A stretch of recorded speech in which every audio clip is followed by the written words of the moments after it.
It's just Bruce, he don't bite. Hello. Hey folks, and welcome back to my channel. It's been 2 weeks. I didn't do any videos last weekend. Unfortunately, my mother passed away last Friday night, and we've been dealing with the funeral and everything. So I did take a week off. I also shut down my store for a week, so I'm just getting time to come back and say hello, and figured I'd do a video. While I have a little bit of time. I've been working all day in my shop today, and the reason I had to work all day in my shop today is because even though I closed my eBay store, eBay still took sales like normal, so I don't know why I bothered to close it, because I had a ton of orders for the whole week that I couldn't do. I mean, I was busy. I'm sorry. I had a funeral to deal with, arrangements, all that stuff, and I'm a little angry about it because the settings on there, I picked the settings, closed the store, picked the dates, did the whole week. Supposed to send out a message to people when they message me, letting them know that the store's closed for a week, taking a little bit of time off. Apparently it didn't work because it just blew up. I do appreciate the sales, don't get me wrong, but when I say it's closed, it means it's closed. And apparently eBay, I don't know if it's a glitch or what, because when I brought up the page from my wife's phone, it said that the store was closed, you know, until today, actually, Friday. Today's February, I don't know, it's freaking Friday. It's February. I'm looking. February 9th. Today's February 9th. And today was the day it was supposed to open. So I go and clicked on it, and I haven't looked at it all week. I go and click on it, and I see I have all these orders that were taken during the time I was supposed to be closed. The message is supposed to say, hey, you know, I'm closed for now. Catch me on Friday, and we'll start over. Didn't work. Still had a bunch of orders. Like I said, I'm grateful for the orders, and that's what I want to do, but when you take a vacation, you're supposed to take a vacation. If the store's closed, it should be closed, but eBay wouldn't let me. I don't know if it was my fault. I don't think it was, because like I said, I looked at it and it said that it was closed. It was telling anybody who looked at it, it was closed until Friday. But anyway, it is what it is. So I spent all day today trying to get caught up, and I decided to do this video tonight. The last video I did was, I've been doing a couple Star Wars videos, and I don't feel like doing Star Wars tonight, so we're gonna talk about VR and a couple games that I've been playing as a Gen-Xer. I don't get a lot of time to play games, but because this week I've been a little, you know, understandably a little upset, I just wanted to get away for a while, so I started playing 2 games. The Titanic Simulation on Meta Horizon Worlds, and also another one called Super Rumble.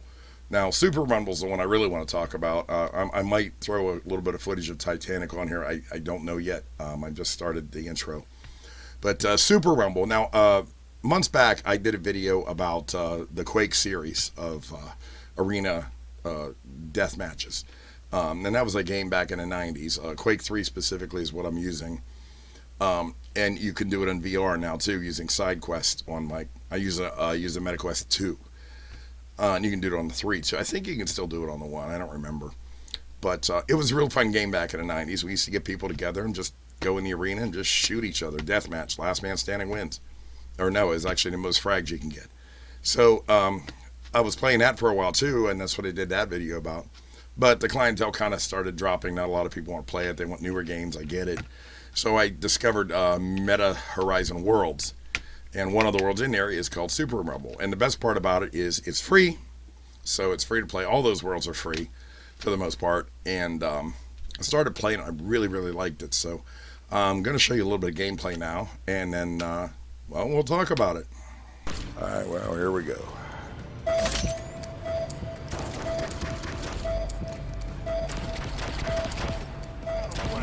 Ready. How you doing? Free for all. Fight. Oh, I'm terrible at this, so you're pretty much going to use me as a target. I'm shooting a YouTube video tonight, so...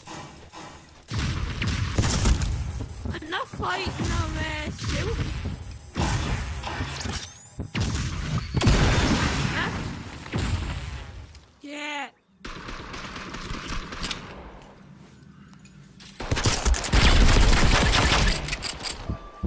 Nice.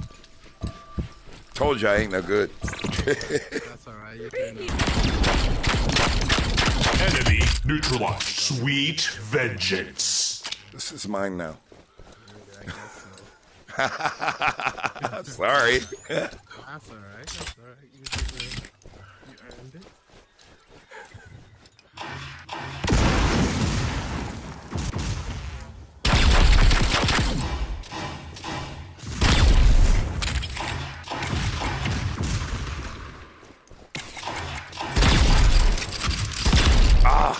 It's called reload, man. I gotta hit that once in a while.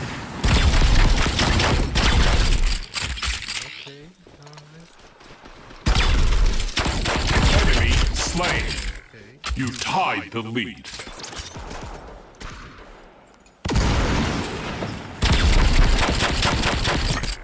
You've lost the lead.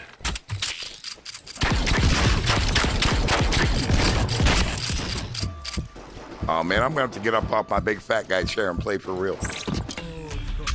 Finally! I swear I hit you like 30 times, man.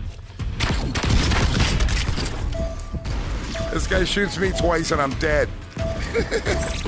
Nice.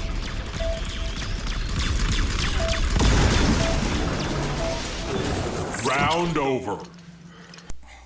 So there's a little sample of the gameplay in it. You know, it's a lot like Quake 3. You're running around. You got to find weapons. You know, the health's a little bit different. If you hide somewhere, your health regenerates. The problem I had with it is if I try playing it during the afternoon time here in Pennsylvania, it's nothing but little kids, and all they do is scream and scream and scream and yell and curse words. And, you know, I'll tell you what, if it was my kid playing like that, I'd wash his mouth out with soap and go old school on him. But if you wait till later in the evening, I've been playing at about 3, 4 in the morning because I'm a big night owl anyway. 3, 4 in the morning, half kicked in the ass. And I met a lot of good people on there, you know, online people that are adults. They're, you know, and when I say adult, I mean 30 to whenever. Probably one of the older guys going around there playing. But it's funny because I played Quake 2 so much, I still kind of have the reflexes. So I'm doing pretty good. I'm annihilating some of these people. And I'm only at like level, I forget what level I'm on, but I'm really low. I just started playing it. But the thing I like about it is there's different power-ups you can get as you level up, and you could select your power-up. In this case, I was using Super Jump, and that's a lot of fun to use. You just jump really, really high across the whole board. You know, go grab the railgun or the rocket launcher or the sniper rifle, you know, whatever gun you're happy with using. And then, you know, just keep shoot. The thing I don't like about it is once you get shot and, you know, they eliminate you, you got to start over. So you lose your weapon. You still have your superpower because you chose it at the beginning. But you lose your weapon, so you got to go find a good weapon again. And I think it's the only thing I don't like about it. As far as the gameplay, I like talking to people whenever we're playing. It really just sets a whole new dimension rather than playing bots like I was doing on Quake 3. And even playing Quake 3 with other people, you can't speak because it's a 90s game. We just couldn't do that back then. So that's how I feel about the game. It's worth it. I mean, Gen-Xer, I don't get to game a lot, so I'm not like a real game enthusiast. I like to play once in a while, and that's relaxing and it's free. And it can be a lot of fun too. And there's other worlds on MetaQuest, Meta Horizon worlds that you can play too. There's one's called Action Land, same thing. You run around, shoot each other. There's other different types of games that you can play on there, all for free. There's comedy clubs. There's all kind of cool stuff to do. So I recommend checking it out. You know, from a Gen X point of view, an old guy that plays, you know, likes to explore and just fool around, sometimes get away from the real world, I say go for it. And I've seen other reviews of specifically Super Rumble. I haven't seen a review of Titanic Simulator yet.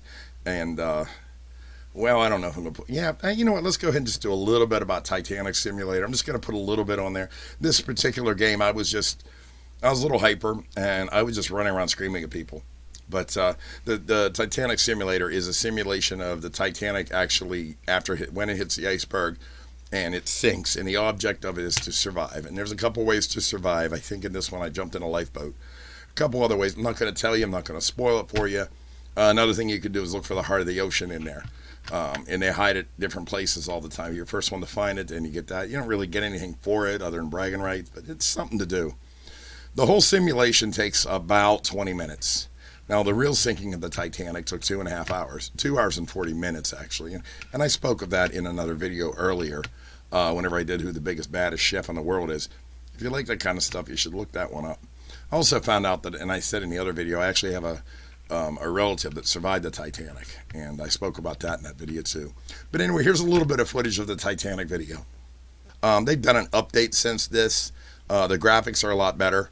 And actually, the way the ship sinks is a lot more accurate historically. The guy's always working on it, so every time I jump in, it's like it's not new, but it's cool to see what the guy's doing. He's got a lot of talent. Anyway, here's a little bit of footage. I'm not going to take all day with this, but here's a little bit of footage just to give you an idea of it. I'm going to cut it up. All right, let's just yell at people randomly and see what happens. There's somebody. Let's go fuck with them.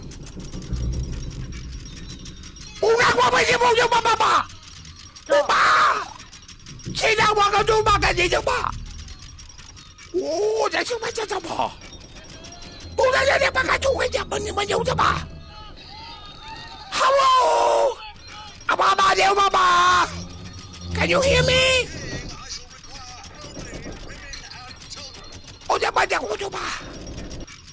Hello? 你跟我打真喜欢我妈妈？你都跟你妈干啥？Bubba Stinky! I have no idea what the fuck's going on.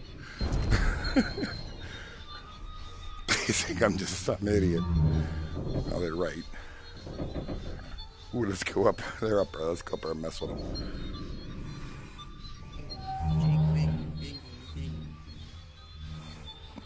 If I do that, I get in trouble. Hello? Ina ba the wall? Nice to meet you. Pretty girl.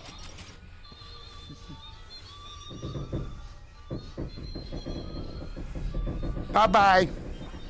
Ah! I fall down. I said the whole object of this is to survive it. Get in one of the lifeboats. There's a couple other ways to survive it too, but I'm not going to tell you what they are. I don't want to spoil the game.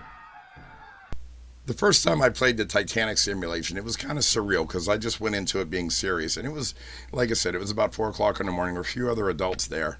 So, and they told me what to do about how to survive and stuff like that. And then I basically got in a lifeboat and just watched the Titanic sink. And I was just thinking about what all these people might have gone through. And, you know, it was real surreal. And I'm kind of a history buff. So I've been studying the Titanic ever since I found out about my surviving family members. So it was very interesting to me. So, you know, give it a chance. See how you like it. Yes, I got a new hat. My wife bought me this because she thought I'd look good in it. I'm kind of indifferent about it. So, you know, I'm a baseball hat guy. But she's like, well, you got that beard. You need a hat to go with it. I'm like, okay. So that's why I'm wearing it tonight. Leave a comment in the comments what you think of it. If you think it sucks. If you like it. If you think I'm rocking it. If you think I look like an idiot. Let me know. Try to be nice. But tell me the truth. Anyway, I'll talk to you guys next time. I'll do a longer video next time, more interesting, hopefully. And catch you later. Bye. It's just Bruce. He don't bite. Hello.